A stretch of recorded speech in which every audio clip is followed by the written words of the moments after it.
Now I'm going to share who I am. My name is Lark Sontag. As you can see, you can see on the screen, and I am an independent scholar and theorist focusing on childhood, economics, race, and family in North America. I'm also a children's book author, and I view myself as an anti-capitalist child development theorist. I've worked in school districts, colleges, and universities to support them on their path to developing a liberating curriculum for classrooms and beginning teachers. My independent research and focus is young Black childhood with a focus on the African diaspora. That's people who were brought over, Africans who were brought over to different places owing to the slave trade. So I also concentrate on the global North and South, in addition to the work and research of Dumas, Matthias, Freire, Crenshaw, Love, Lee, and Baker Bell. The last line of, in one moment you can take the graphic down. The last point, the last line, my manifesto, another childhood is possible, guides me. The point of childhood is not to create a future of exploited workers. The point of childhood is to be a child. And you can take the graphic down now.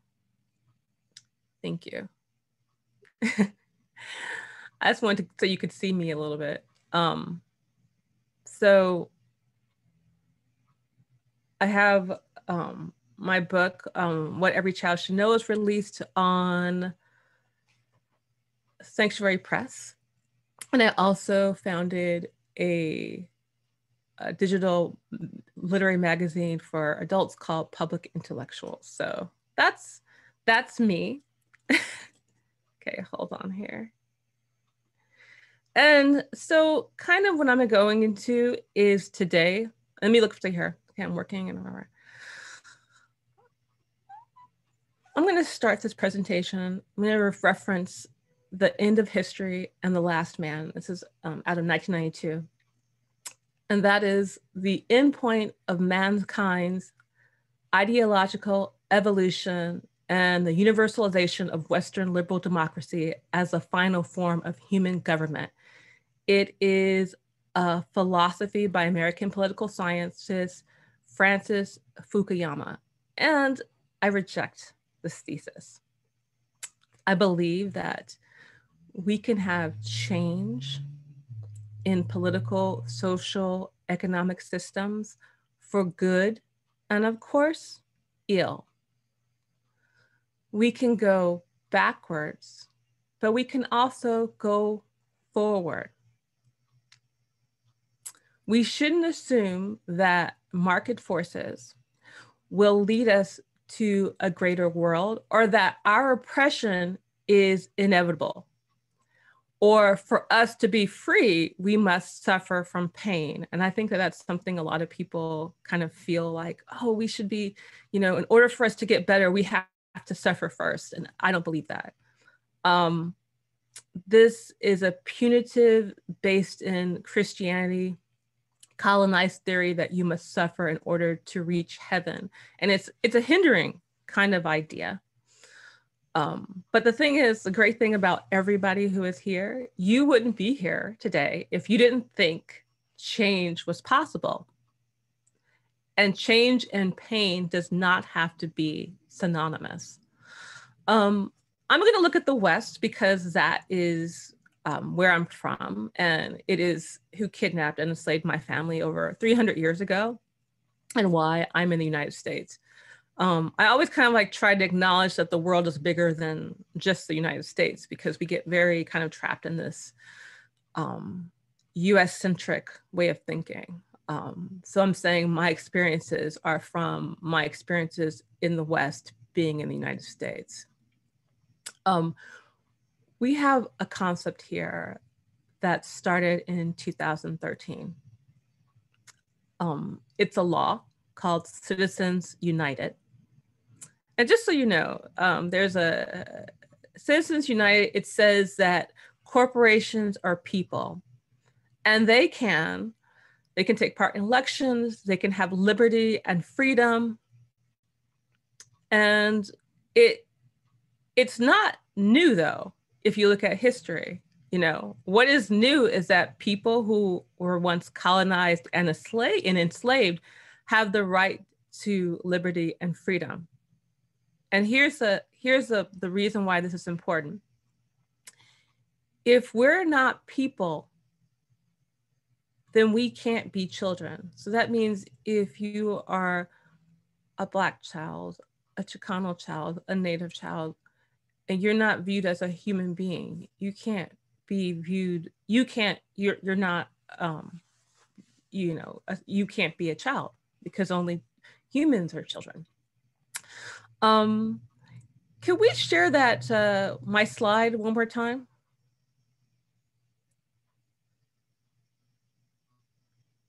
Let me go to the second one, right there. Thank you. No one is born fully formed. It is through self-experience and what that we become what we are. And let's go to the next slide. And that's cooperation. And what's the next one? I know it's so fast. I'm going so fast. And this is from my illustrator, Danae Silva, in my book. Oh, you can't see it.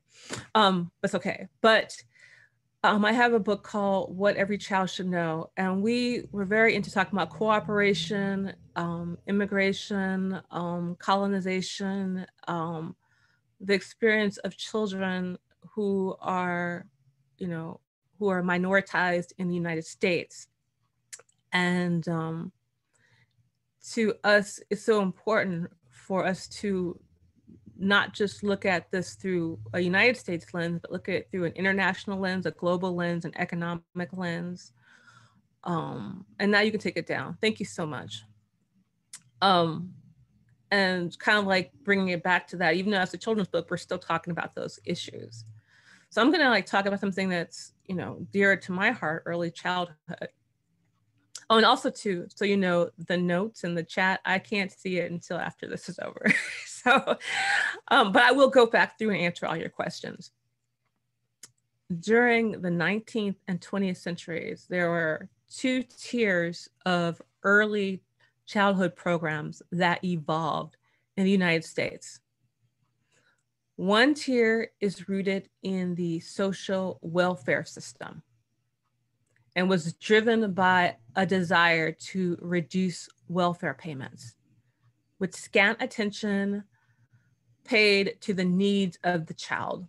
The system of custodial group childcare for low-income families was in sharp contrast to the second tier of childcare rooted in the education system, and that provided preschool education, mainly for children of the middle and upper classes.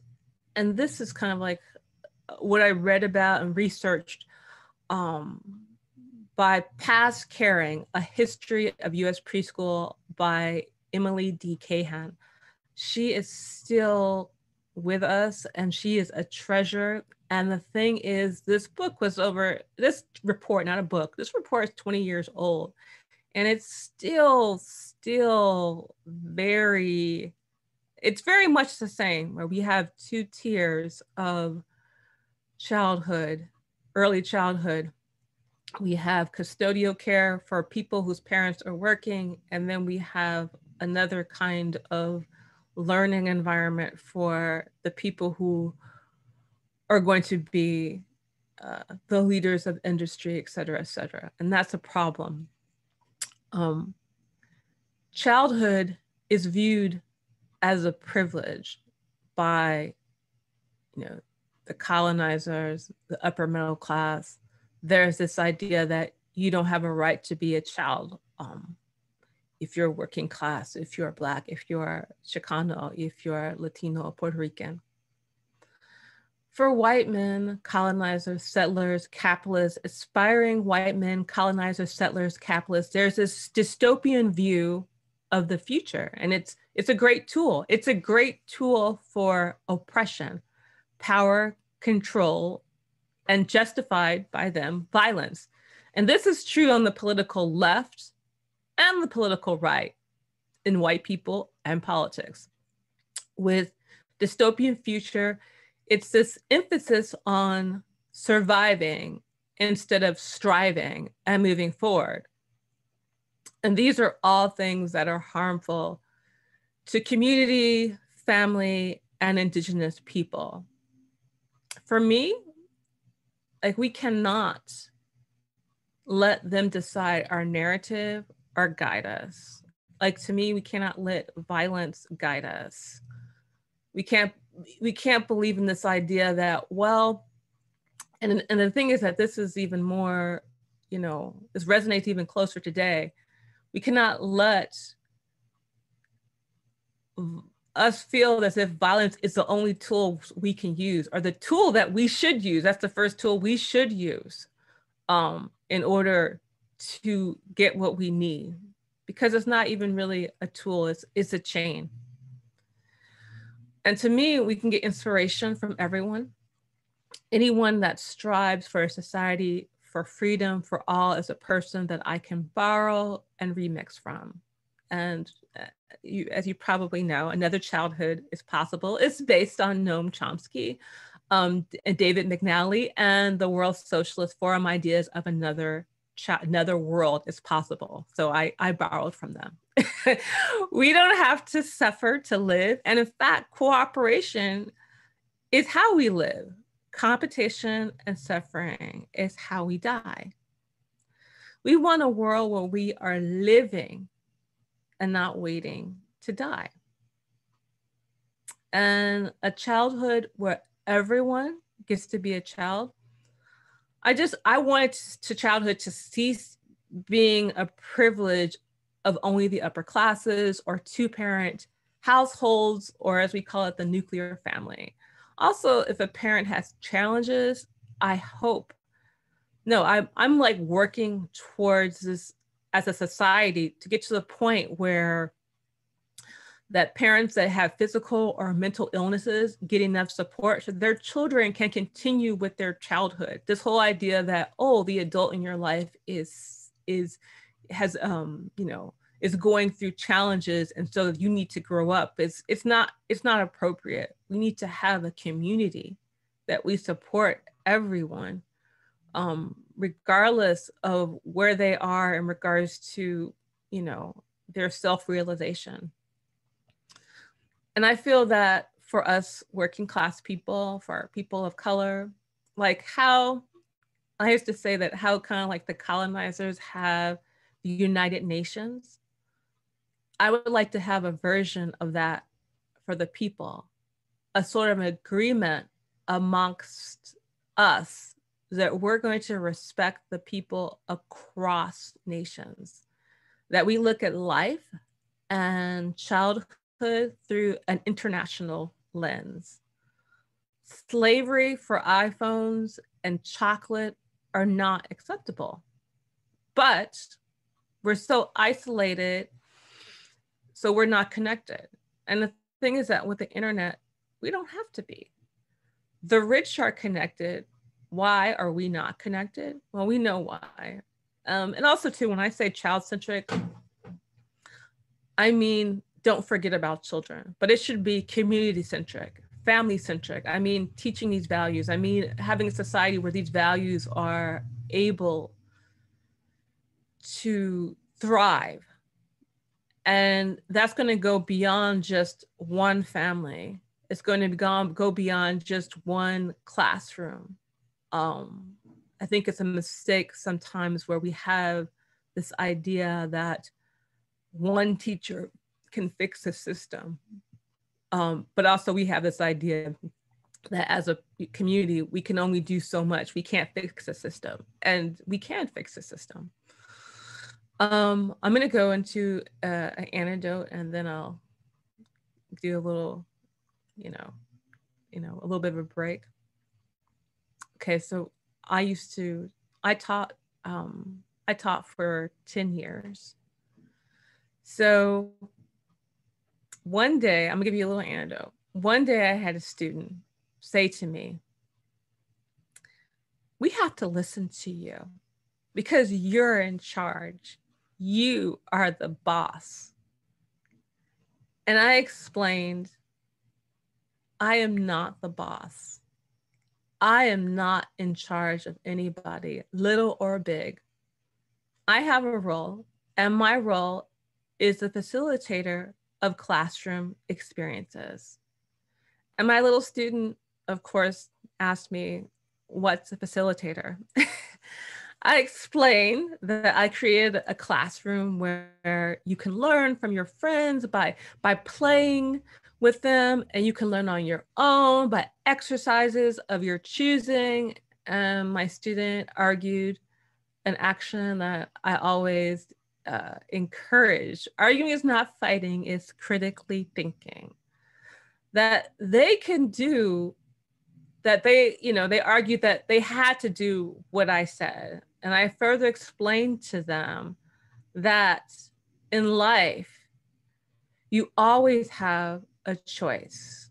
That today we're painting and playing family because that is what you told me that you enjoy doing.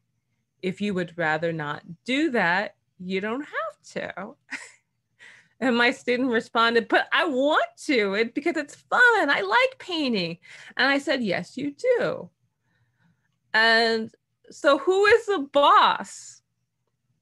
And my student said, me. And I said, have you ever thought that no one has to be the boss? Have you ever thought that you're just a member of our classroom community?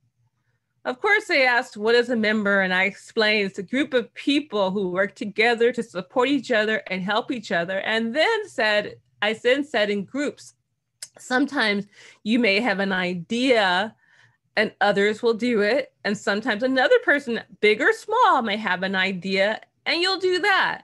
And they smiled and they said, yes, I like that. Like when we play family and I decide to be the mom, and sometimes I'm the brother, and sometimes I want to be the family cat. Yes, we're family. We have roles. No one is in charge of anyone. We're working together and sharing ideas so that we can have fun. And isn't that more fun than someone telling you what to do all the time? And my student said, yes, but what if I need help? And I responded, in order to get help from me, I don't have to be your boss. Don't your friends help you? Don't your sisters and your cousins? And I said, so I can get help from anyone, even if they aren't the boss? And I said, yes. And that's the best kind of help. It's the help you get from your friends. And they said, thank you, facilitator. And I said, thank you, valued member of this class. And that is how you begin to dismantle the normalized idea of oppression and exploitation with a 5-year-old, because our classrooms should be modeling community and community care and not 1920s factory jobs. So, I mean, this is, I think something I'm really kind of trying to get people to kind of understand and kind of embrace. I don't know if anybody has any questions. Thank you. I don't know if anybody has any questions. Let me get to it. I'm not done yet, but I like to give people a chance if they have any questions or anything like that. No, not yet. Okay. So the liberty of labor is not freedom. I know this is very bizarre, but I'm very anti this whole idea that we need to do this. Everyone needs to get a 9 to 5. I feel like our technology has made it so that doesn't need to happen. So why are we still on this path? Why are we still training our children that way? But like I said, the liberty of labor is not freedom, but an obligation, and we should stop training children. We should stop building workers out of our children. Um, for little children, we have to teach the idea of free will, even if you don't have it 100%. Now, childhood is about ideals. How do we develop an alternative future for childhood? What is learning and the importance of children's literature? In another childhood is possible, we're only as free as our smallest. And what I try to do, I try to explore in early childhood within the context of a society going through late stage capitalism through data, research, and anecdotal storytelling. In 2008, the World Health Organization Commission on Social Determinants of Health, in the chapter Equity from the Start, includes that early childhood offers huge opportunities to reduce health equities within a generation. The importance of early child development and education for health across life course provides a strong imperative to start acting now. Inaction will have a detrimental effect that will last more than a lifetime. A new approach is needed that embraces a more comprehensive understanding of early childhood development that includes not just physical survival, which is like the mode that we're in, but also social, emotional, and language and cognitive development. And the approach should be integrated into lifelong learning. And they recommend a course of action for governments, that governments build universal coverage of a comprehensive package of quality early childhood development programs and services for children's mothers and caregivers, regardless of ability to pay. All adults at one point are children. Our worldview is shaped a great deal in early childhood. Infants as young as 3 to 6 months can non-verbally categorize people according to racial characteristics. Can you put the slide up one more time? I'm sorry. I have one slide and go to the next one. All right, there. Okay.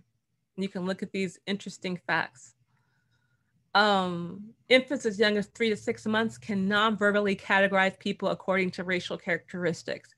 Children as young as 2 years old can use these categories to reason about people's behavior. They can also display racial bias as young as 3 years old. Most kids under the age of 8 don't understand that commercials are for selling products. Children 6 years and younger can't tell the difference between TV and an ad. And you could take that down now. Thank you. Just so you know, those are recent facts. And it's to me, it's just really disturbing at how young that our media starts coming for kids. And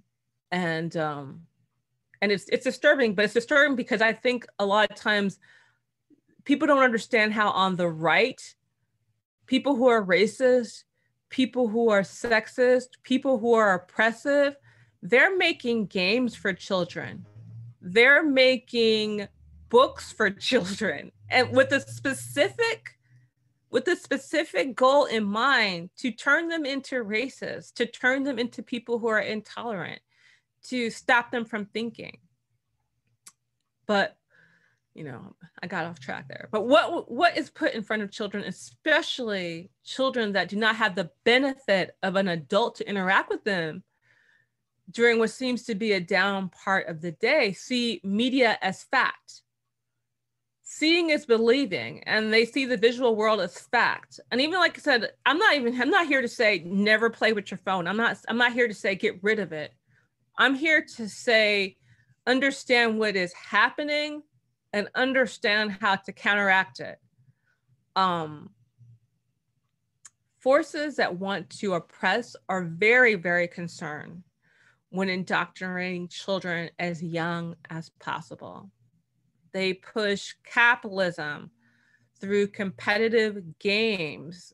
They push the ideas of gender and class expectations with edited fairy tales. They baptize children into obedience before they even began to talk at local institutions. Advertisers have a cradle to grave marketing plan that shapes children's ideas of beauty, health, and life.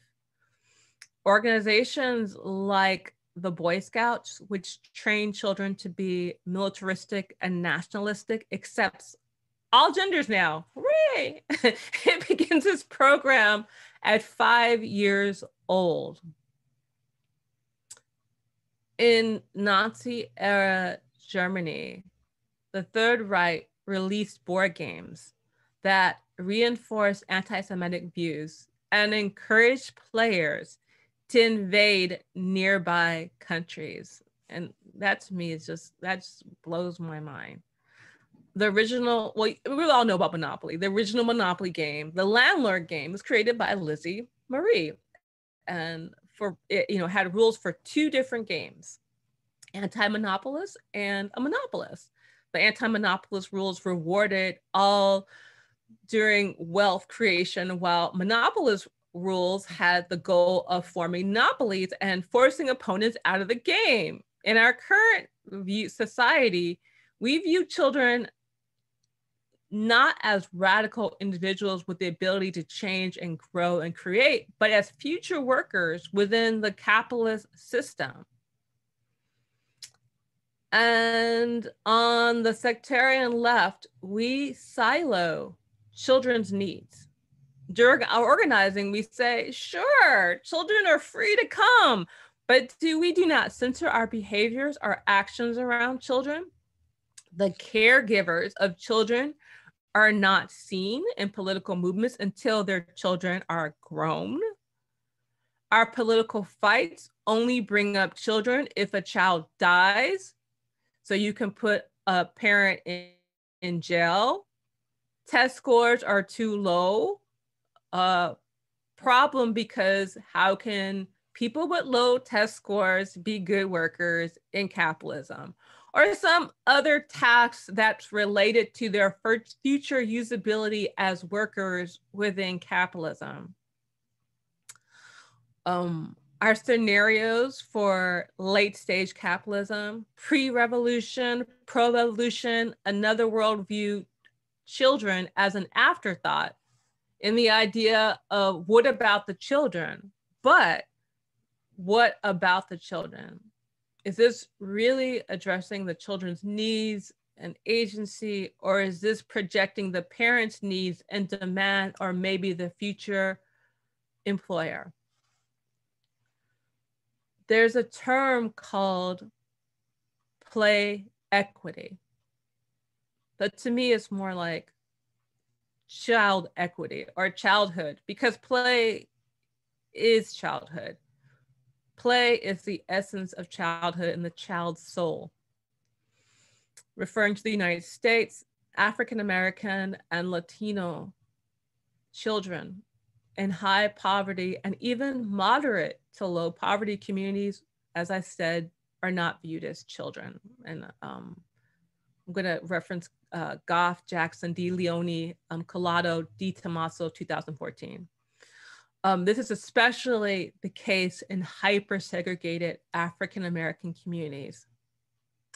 Hyper-segregation refers to when a community is segregated in 4 out of 5 areas, 4 out of 5 of the 20 areas of possible segregation. African-Americans generally are seen and stereotyped as being stronger and having a higher tolerance to pain. That's Hoffman, Axt, and Oliver, 2016. And this also applies to children. This idea that African Americans are not human helps in creating a punitive environment in areas where they are the predominant ethnic group. And this helps in taking away recess, art, anything that makes children happy, because only people who are viewed as humans deserve happiness. And this stated purpose of No Child Left Behind, No Child Left Behind was a sleight of hand that under the guise of creating equity, it was used as a means to destroy the best part of education, or rather learning. By demanding high test scores, it allows students, not students, it allows schools to abandon recess, art, music, and to focus on the 3 R's. And they were able to destroy unions by demoralizing and firing teachers that couldn't fix the economic oppression of capitalism. They will often cite that teachers are the most important part of a child's education, but that is not true. It is a lie through omission. The real issue isn't so much the schools, but our social economic system that creates haves and have-nots. No Child Left Behind, or NCLB as some acronym, was used to codify social inequity. And it really bothers me so much that so many so-called social justice-oriented nonprofits use this lie. And they try to say it's about helping the children, and it's really about destroying education. And we're supposed to act like we don't notice that because they wrap it in these lies. Anyway, going off topic, I gotta stay on focus. A look back at the policy shows a sea of inequities, injustice, and intolerance. Study after study, U.S. Department of Education for Office of Civil Rights, 2014. I always like to reference cite my references because we build on the work of others, acknowledge the work that you are talking about. Points out that successful charter schools who embrace No Child Left Behind simply cherry-picked the most historically disadvantaged students with better formal test scores, while leaving behind the most in need and lower scoring on formal test formal test. I don't believe in testing. It's also found in traditional public school rates for moving African American and Latino students to special education and out of public school increased under No Child Left Behind. No Child Left Behind also gave support to continuing the history of overly punitive consequences to African American and Latino students, even in ECE. And also I want to bring up Native students. I'm looking a lot of times, and my data is a lot of times about metro urban environments, but in the more in rural environments on reservations, things like that, Native students also suffered abuse. And this is early childhood education. I'm talking about preschool, child development, child development center, et cetera, where people were literally, like they were literally, physically beating African American children. These brutal consequences, such as stripping away art programming and recesses, were all hidden under the guise of helping children, but they did not help children. Martin Ollie, 2012, so you can have that. So you can use that to your principles. So they try to do that. Play equity is equity in education. Play is part of childhood. Play is part of education. Even adults need time to think. Adults need time to relax their brains and to not be attached to a task. Adults need things to be able to process items and deductively think of life's challenges. The United States often does not understand this concept for adults. According to the Center of Economic Policy and Research in 2013 report, No Vacation Time Revisited, the United States is the only, I hate this term, highly developed country, I'm gonna call it overly developed country in the world that does not require its employers to provide paid leave. Paid leave is recess for adults. It is part of the process of working. In the Center for Progress 2016 report, who gets time off? Black and Latino workers get considerably less time off than their white counterparts. And we also see this during COVID, which is, decimating. I'm from Los Angeles. COVID is decimating the Chicano, Latino, Mexican American community. It's also decimating the African American community in a lot of the Southeast areas. We know what it's doing to Native communities it's horrible. This whole idea that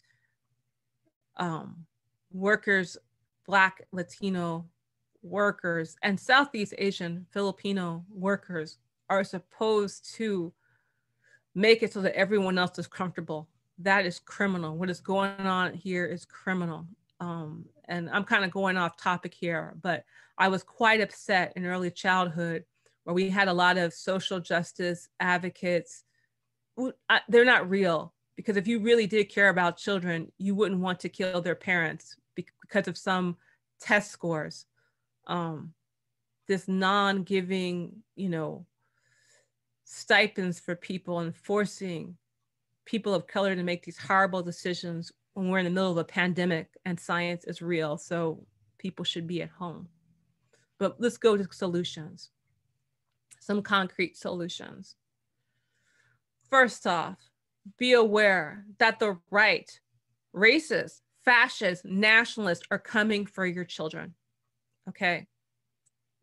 There's no such thing as apolitical anything for children that comes out of the United States and probably most of the West. So I'm gonna say that. There is nothing that is apolitical that's being marketed to your children right now. It is all political. Keep in mind that advertising just doesn't stop with just objects.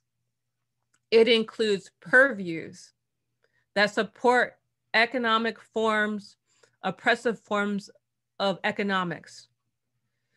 Children's books, toys, games, of course, Monopoly comes to mind. There's no apolitical media in the United States. And so for little kids, teach them to recognize commercials, because up until the age of 7, children don't understand the pervasive intent of commercials.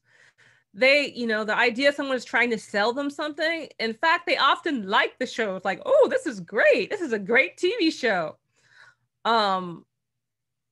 Shows that feature their favorite food or favorite toy begin by getting children to understand the ideas behind ads. When a commercial comes on, go, hey, what is this about? How do you know that? What do you think this is what is it trying to tell you? How does it make you feel? I remember my parents never let me watch. We didn't have like a TV in our house, but I had to go outside. And at that point, I didn't know what to do, because I didn't have the tools. I mean, I didn't have the direct tools. And the thing is that, you can give little children tools in order, because, you're not going to be around them all the time. Oh, except for during COVID. All right. So reinforce real world lessons. Make the connection between positive action and real life. When you see something you like, a character being helpful or resourceful, say, oh, that's nice that Joe helped Sam. Make sure they understand what they're watching. Little kids don't always follow how screen media relates to real world. Point out connection to the real world, familiar people and activities. Ask questions to check to see if your kids are making sense of what they see. For working class children, the most economically oppressed, to be taught to view your neighbors and families suspiciously is a disservice. And that's kind of moving past the media thing, but oppression feeds on suspicion and mistrust. Minoritized people who do not trust each other lose the power of community. And that is often our greatest advocator and sustainer. I mean, that's why in my book, I'm always talking about cooperation, cooperate, view people as your friend, view people as your friend, stop viewing everybody as in a suspicious manner. You know, we often talk about the new normal, but if we are still practicing old normals, we're going to end up right back where we are with a different time step. But how? I think another curriculum, not really curriculum, but I like peace education. But there isn't one answer. That's the whole thing. The ultimate goal of peace education is the formation of a responsible, committed, caring citizen who has integrated the values into everyday life and acquired the skills to advocate for them. That's Betty Reardon. And we must construct with the youngest in our society, citizens that can negotiate conflict, communicate, cooperate. But, you know, there's a lot of tools, but I feel like there's not going to be like a one shot, like, oh, read this book, have this list, do this one thing. Anti-bias work, anti-capitalist work is an important continuous process. It will always be something that we need to do. Bias is a tool of oppression. Bias enforces the classes and racist structures within our socioeconomic system. Bias combined with Adam Smith's invisible hand holds our face and turns it away from justice.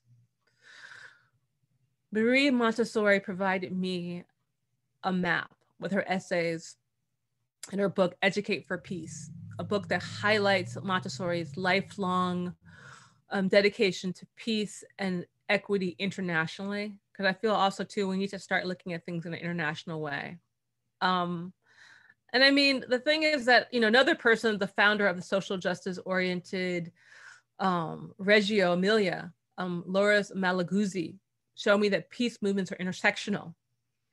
Maguzzi believed to create a society that is rooted in justice, society must start with its youngest members and be actively anti-misogynist and supportive and respectful of school teachers. And that also includes child development teachers, preschool teachers, people in child development. I am very disturbed at how poorly preschool teachers have been treated through COVID. No concern at all. It is criminal. We are going to pay for, I mean, we treat teachers poorly, but we treat all teachers poorly, but the teachers of our youngest children, we as a society, there's going to be a reckoning for how we treated our child development members of our society.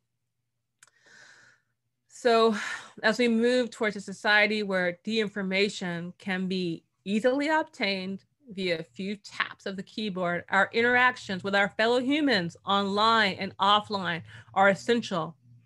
We need to teach children the reason why cooperation and communication matters.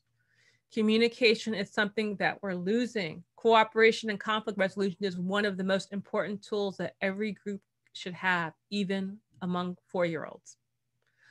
We aren't going to achieve liberty by the exclusion of others, using in-group signaling and retreating to lifestyleisms. We need to act from ideas and beliefs and not be reactionary to hate. Avoiding reactionary responses is difficult, but we must control the narrative. We do not exist as a reply to hate. They exist as a reply to love. And we need to practice for when we are free, because our work has to be about the truth that this is getting better, that getting better is possible. Because not only is another childhood, another world possible, another childhood is possible. So that is kind of like the end of the whole lecture section. So does anybody have any, well, of course you have questions. Of course you do. Let's scroll down. All right. Does anybody have any questions or? Yeah, if you want to be, you can unmute people or they could ask through the chat. We can see how that works. I feel weird because I have all this silence. I have all this silence. I'm so used to noise. Thank you, Lark. That's amazing. Would you like it set now so people could turn on their video and unmute? Yeah, definitely. You guys can turn on, you can yeah, you can definitely turn on your. All right, y'all have more control now, and you can be on video if you'd like. Yeah.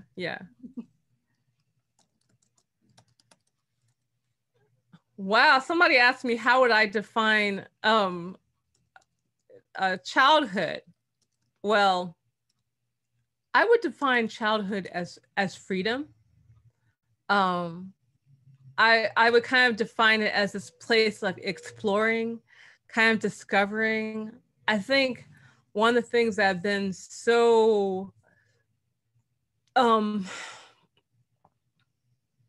of the things that have been so disturbing to me about this COVID period is people being really concerned and really about their children falling behind. And I want to know, I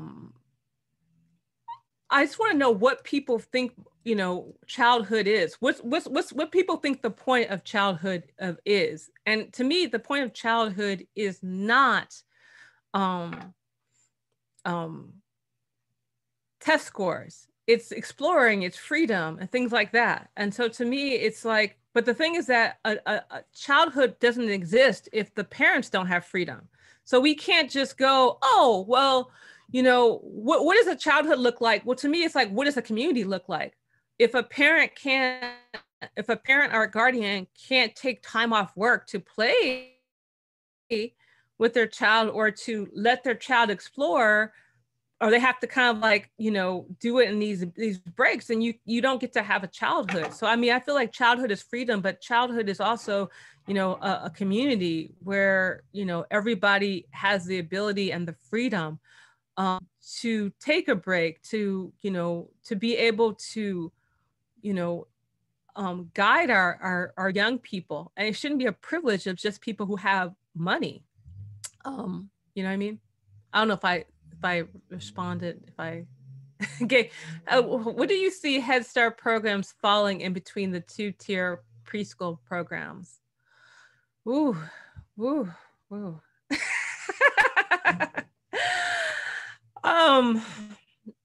Head Start and me have a interesting relationship. The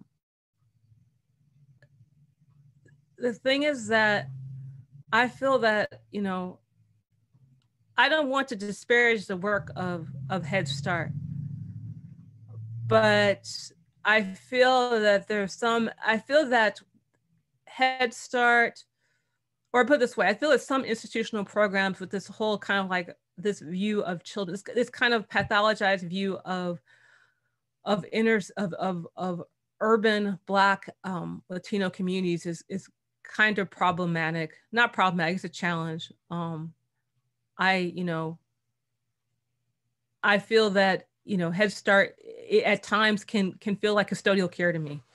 And that's not meaning to disparage, but, possibly it needs more funding. When I've gone to programs, I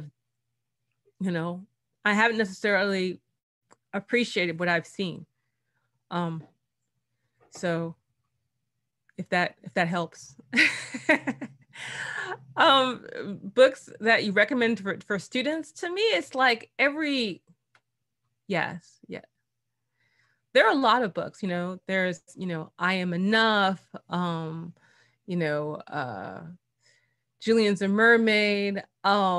We have Last Stop on Market Street, The Color of Us. There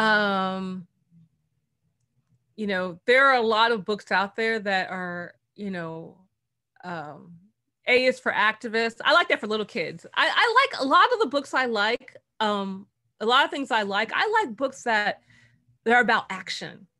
But the thing is that it's also not bad to have books that are diverse. I mean, as far as like, we need diverse books is a good place to look for books of that kind of support.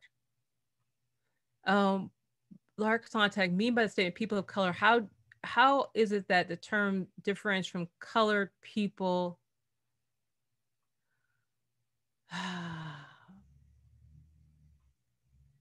To me, you know, I'm not really quite sure what, you know, I don't really use the term people of color. I'm on to Ronald's question. I'm assuming when, you know, when, oh, you're putting your name. I'm assuming colored people possibly means minoritized people. I don't know. I don't know the difference when they're saying people of color and colored people. You know, there are a lot of definitions there, and I'm sorry, I'm like looking at different screens, and so there are a lot of definitions there that can mean many things depending on the historical perspective and what they mean. I mean, you kind of have to ask that individual person. I typically don't use the term people of color. I just say what I want. I say Black, I say Chicano, I say Latino, I say Native. If I'm in the area, I try to say the actual tribe. I say Southeast Asian, I say Filipino. The reason why we were using these terms, but okay, also too, I have a media background. And the reason why we were using these terms is for abbreviation purposes. I feel like I'm not an abbreviation. You're not an abbreviation. I'm not abbreviating you. We have plenty of room. So, but I'm just like I'm saying, I'm thinking a lot of people when they say colored people, they're referring to like, could be referring to Black people. But like I said, it depends on the context and what it's used. Anybody else? Oh, I'm trying to look at the questions. I'm just going through picking the cherry picking. Wait, let me try to see if there's something else. Thank you. Is there a comment? Okay, thank you. What are common things you see adults saying or asking children that look out for? I think kind of like leading questions, but you know, I mean, and the thing is this expectation that everybody's going to be a worker, and this expectation that, you know, we have to put things on children. I think also too, even like how I'm describing this, I feel like in a way it's kind of like, you know, we give people tools and they kind of decide, you know, because I don't really feel that there's, you know, I don't want to start saying like, don't use this question. Don't say it this way, because there's always a situation that maybe that question, maybe it's appropriate to say it this way, but kind of like, I think people should start thinking of different goals. Like, let's not assume that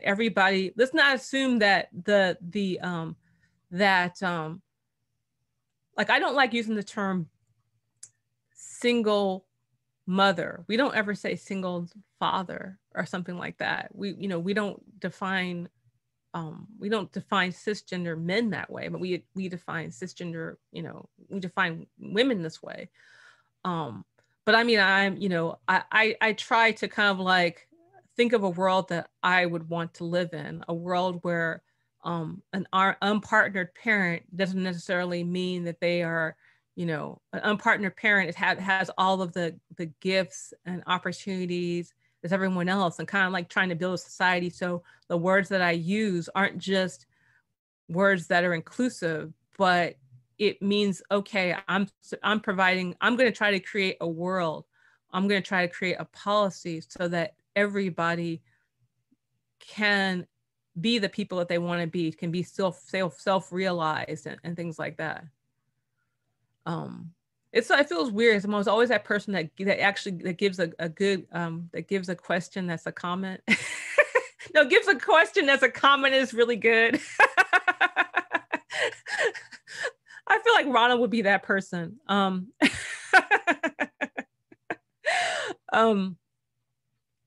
I answer anything? Did I answer all the questions, or do we have any more questions? Or because I think, let's see here.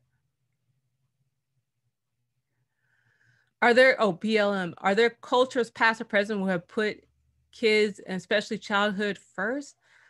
I'm sure there are, you know what I mean? I don't want to like say like, you know, that's the whole thing. I think that, you know, I can't, you know, I don't remember like offhand, but I know that there are cultures that put childhood first. And the thing is, I could probably provide you with some of those because I know I've referenced them before, but I don't want to reference the wrong name. But there are places in different places, like in indigenous cultures, whether they be in different countries in Africa or in North America, that put childhood, or just put community first. Not so much like kids first, but like, just didn't lead, kids weren't like an extra, you know what I mean? It's not, kids are not like an extra thing. And I think that's the thing that I'll put it this way, children of minoritized people are extra. And then children of the rich are kind of catered to, because you're going to be the boss. You're going to be in control. Let's have societies where we have communities being, we have communities being the center, not so much, necessarily the adult or the children, but we have communities that are, have community centric societies. You're welcome. No, also too, like I said, I mean, if you guys contact me, I am one of these people that I really, really, really, do you have additional resources online? Yeah, you know what? Can you, I can share, hold on a second. I think I even have my screen that I can share. Hold on. Share. Do you guys see that? I don't know if you see it. And I'm going to present. The thing is, like I said, I can send you guys, if you guys contact me here, Gmail right here. For books, here we go. We need diverse books, the Brown Bookshelf, the Bullhorn, Latinx and Kidlit. You see that there? And I have a lot more, hold on a second. I have a lot more resources too, just in my own, I have my own, here, stop sharing, here we go. I have my own resources that I have, but I also can share those. I have a whole little list because people always ask me and I'm like, I don't know. I don't know the details now. Owing to the internet, my detailed brain is kind of, out of it, so. And also too, I don't like giving people one, I don't give people these, I don't like giving people like, here's a one answer, because there's not one answer, there's not one book, and I don't know everything. And that's something that I like to embrace. I don't know everything. I don't know everything. I may have to look that up and get back to you. But yeah. Oh, Common Sense Media. I love them, just so you know. It's called Common Sense Media. You probably know that. I would really strongly suggest you go there, because, it's Lark, L-A-R-K, Sontag at Gmail. The reason why I like Common Sense Media is because they really, they talk about apps, they talk about TV shows, everyone in the meeting, they talk about apps and they talk about TV shows. And, and I think a lot of times we do, because I actually have oh, there it is. Thanks, Zoom host. We have, oh yeah, I do a training on media, and that doesn't have anything to do with books, because I saw all these people doing trainings on books, and even though my parents really were like very into books and stuff, I loved TV when I was growing up. I love TV. I love the internet. I love media. I've simply been obsessed with it. And I feel that we can have a media, we can have an internet that is, anti-racist, that is social justice oriented, that it's fair, we can have that. I think this idea that, oh, we just need to throw the internet away, it's very problematic. The internet and media and technology is wonderful. We should use it in a way that actually helps our society, that helps our parents, that helps our children. With AI, artificial intelligence, we can kind of like, oh, well, a person could only needs to do this for 3 hours a day, and they could, have the rest of the day to do whatever they want. We just need to get in front of technology and make technology policies so that it helps us instead of hurts us. And I think that's a different perspective. And I've told you that's nothing to do with this topic. It kind of does though. It's kind of related to this topic. But anything else of the I'm just saying, because I might have missed some questions that I missed. If somebody wants to like just shout it out, I don't know. I mean, I'm looking through the questions to see if like I like A is for activists for little kids, freedom for children. Okay, here's another one. Here's another one. Here's another one. If you want to have, okay. I mean, if we want to open up for a little bit and everybody wants to just share, if you guys want to share some experiences, because I learned from other people too. And that's one thing I miss about being in person, because I get to learn from other people too, and see what you. Okay. Also too, I feel really bizarre because I can't hear anything. It's so silent. It's the classroom you thought you wanted.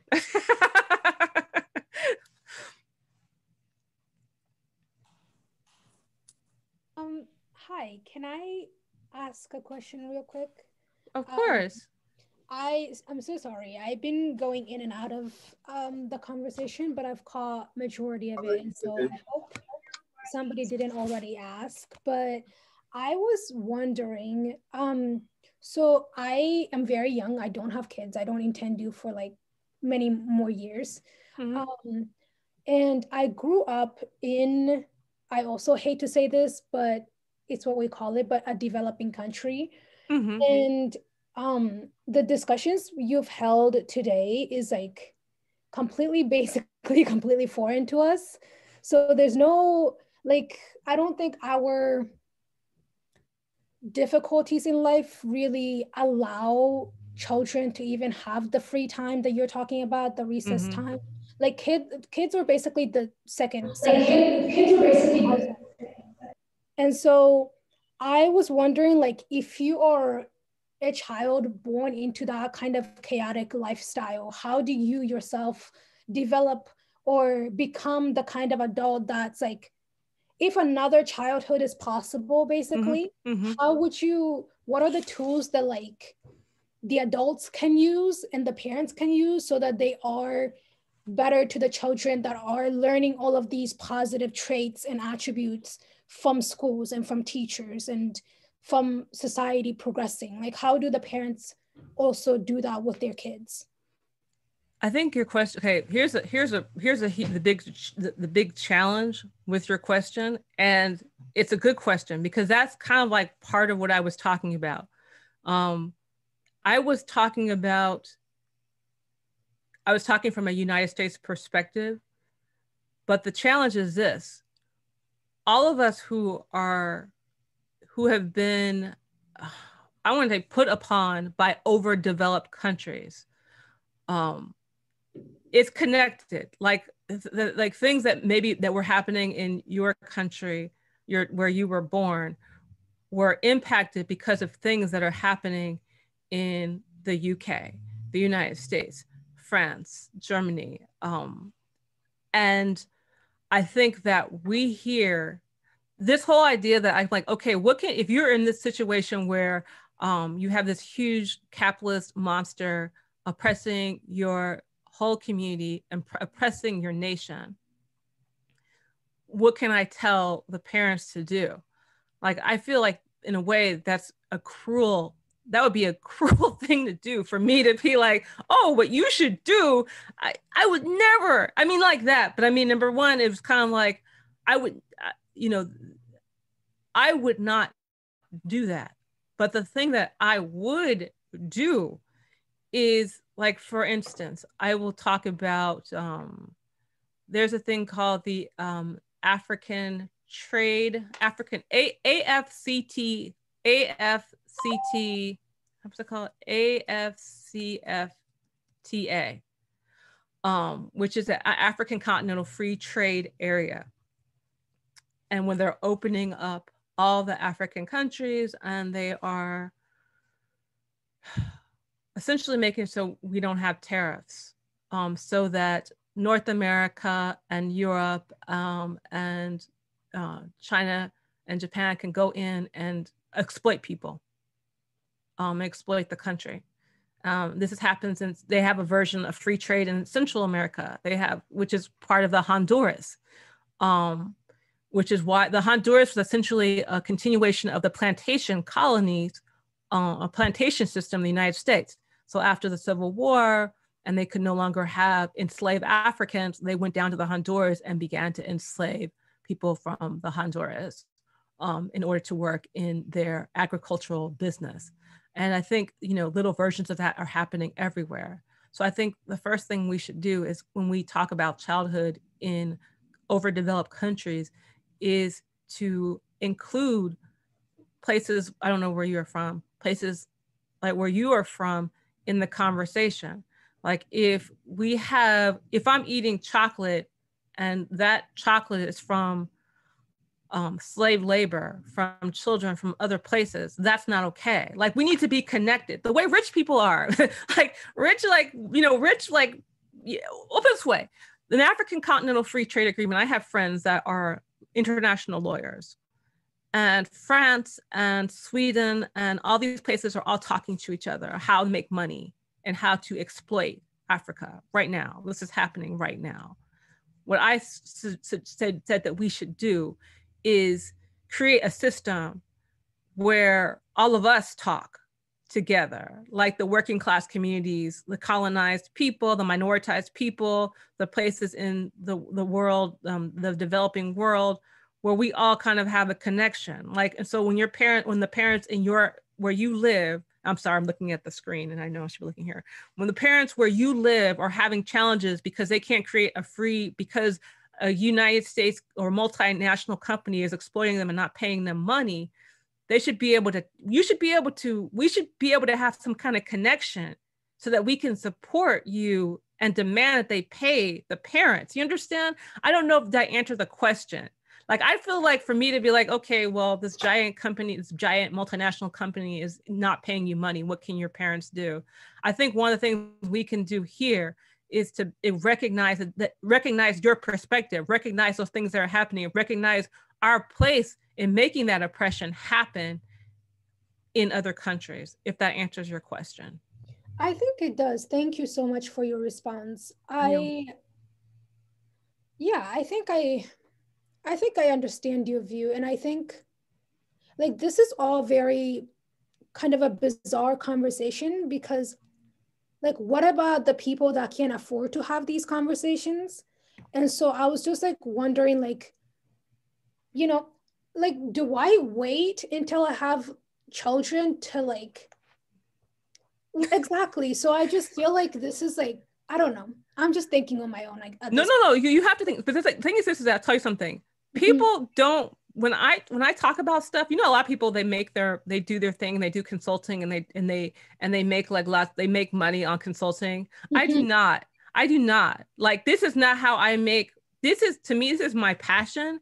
I'm talking about people who pay people. That's what I always tell people. No one's going, just so a number so you know, it's like this is like a political type movement. People are not going to pay you to talk about where their money comes from. So when you make those kind of critiques and we're making those kind of connections, so you have to understand, number one, you have to go into it with that understanding if you want to really make change. Like, to make systematic dismantle certain things, they're not going to. If I want to be like, oh, let me empower parents in the Honduras, they'll support that.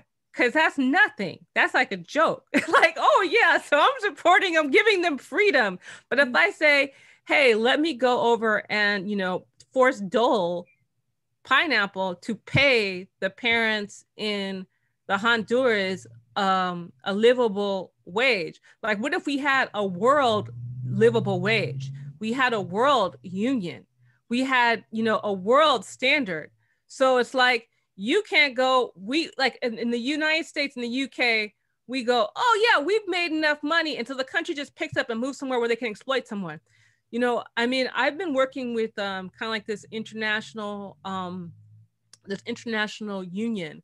And they're in Nigeria, they're in Scotland, et cetera, et cetera. And I'm like, how can we make this bigger where, you know, these multinational countries can't go over to a little country and just treat people like dirt. You know what I mean? So this is kind of like a conversation you have to have. Yeah, you got to start having this conversation now, but it can't just be about children. It's also got to be about economics. It's also got to be about their parents, because this is not like a little conversation where we're just talking about, like, I know this is like a huge conversation, but it has to be because the rich, they're working together. They're dismantling our borders, dismantling our communities, making it so they have the North American North America Free Trade Agreement. We have the Central American Free Trade Agreement. We have the African Continental Free Trade Agreement, and we have, you know, it going on in Asia. We have, so they're all like coming together, so work together to destroy any movement that we have. Yeah. I think you literally just answered like every aspect of this topic that I can like have a question on. When you said that we need a world like economy, like literally us as a one being, like that would truly solve all the problems. Like, yeah, I think any question I could ever have, honestly, I'll just repeat that to myself, and I'm sure I'll answer it myself. So thank you. Yeah, thank you. Anybody else? Well, I love economics, and I love just, you know, international. What's there? Oh yeah. Oh, thanks for putting my, because I always forget to put my stuff up. I just go, Lark, all right, bye, see you. You know, and this is you know, this is my book, and my illustrator and I, we talked about international things here. We talked about, she's in Mexico City, and my publisher is Switzerland. My illustrator is in Mexico City, and I'm here in New York. So we're very international oriented. Yeah. Inspiring person. Oh, thank you, Janet. Thank you.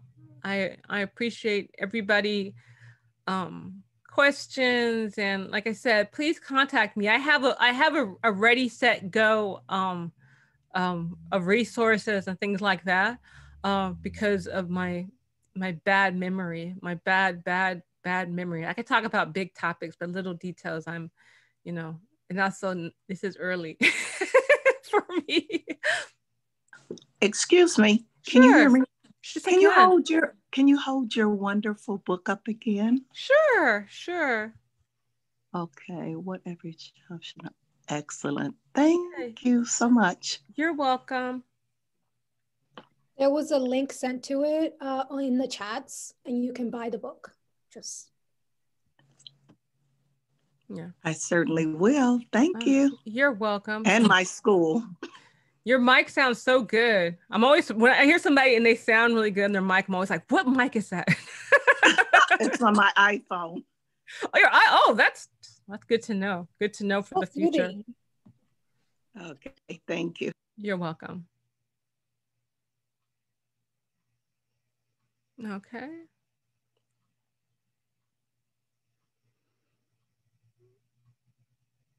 All right. Yeah, so you guys can download the chat so you can have resources and references and things. But, you know, again, thank you guys so much. You know, I have my Facebook page, We'll Start Small. And yeah, look at this survey, say that I did a great job.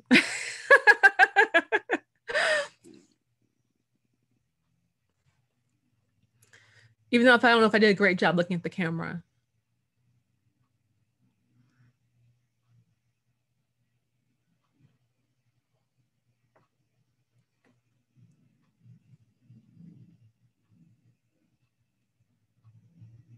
Oh, thank you. Yeah, we appreciate it. Folks fill out that survey, and really glad you all were here. Yeah, I'm really, especially it's Saturday, and it's, you know, we've had so many things, so many challenges happening. Hope your families are safe. Yeah, hope your families are safe, and we have another childhood is possible.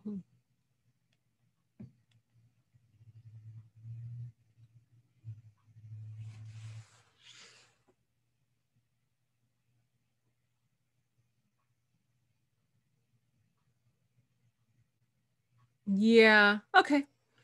So I want to thank everyone. You can follow me on Twitter at Will Start Small. You can email me, Lark Sontag. I'm the only Lark Sontag that exists. No, I really don't know if that's true. I just made that up. But my name is kind of rare.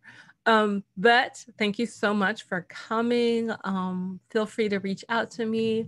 And thank you for all your wonderful questions.